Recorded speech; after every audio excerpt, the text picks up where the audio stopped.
Look, Daddy Longlegs, here's the roads. Look, Daddy Longlegs, here's the roads. Look, Daddy Longlegs, here's the roads. Look, Daddy Longlegs, here's the roads.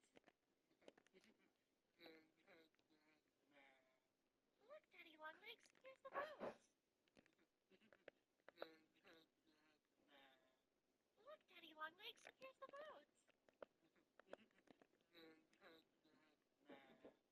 Look, Daddy Longlegs, here's the boats. Look, Daddy Longlegs, here's the boats. Look, Daddy Longlegs, here's the boats. Look, Daddy Longlegs, here's the boats. Look, Daddy Wow. Longlegs, here's the boats.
See?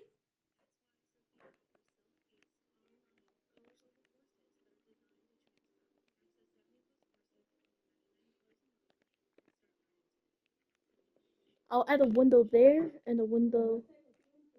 See? Morning.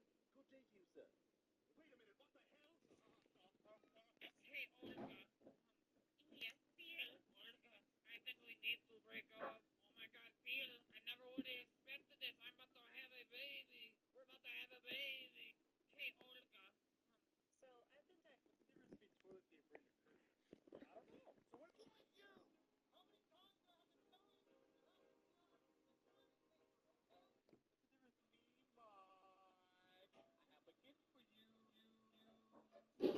a gift for you. Bye. Mike, I have a gift. I wish you well. I wish you well. In hell. I wish you well. What do you call it, bro? How are you? What do you call it, bro?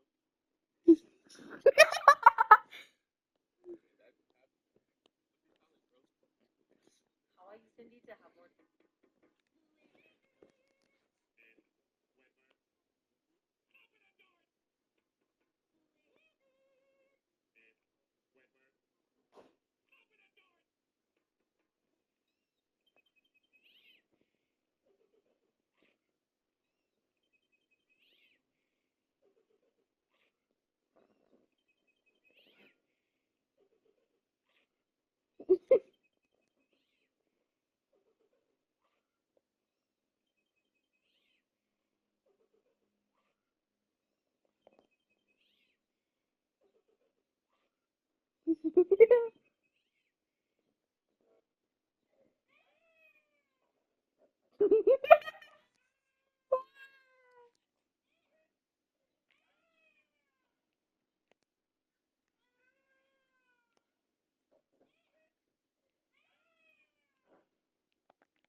That'll be $5. Sorry, lost my wallet. But I already cut your hair. Oh, well, guess there's nothing you can do about it now. Son of a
My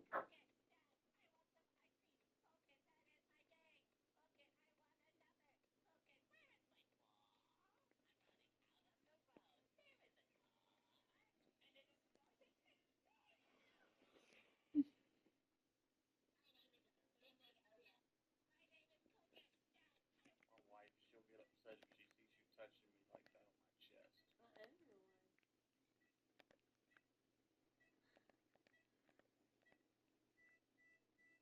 My wife, she'll get upset if she sees you touching me like that on my chest.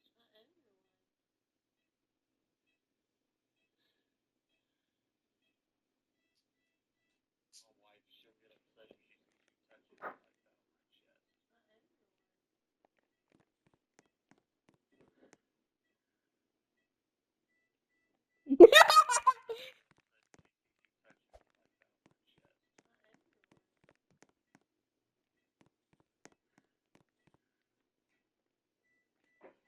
Okay.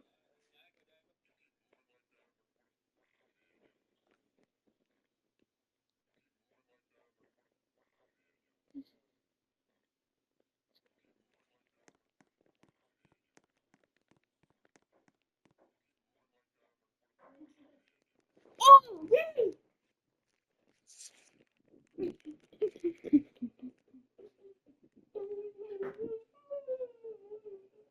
Alisa, abuelita.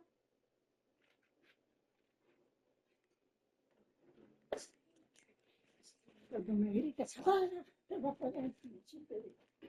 Me dé la sandía y me calmo. Gracias, abuelita.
Hey, I just met you, and this is crazy, but here's my. Oh my god. Kid, hey, I just met you, and this is crazy, but here's my. Oh my god. Kid,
No voy.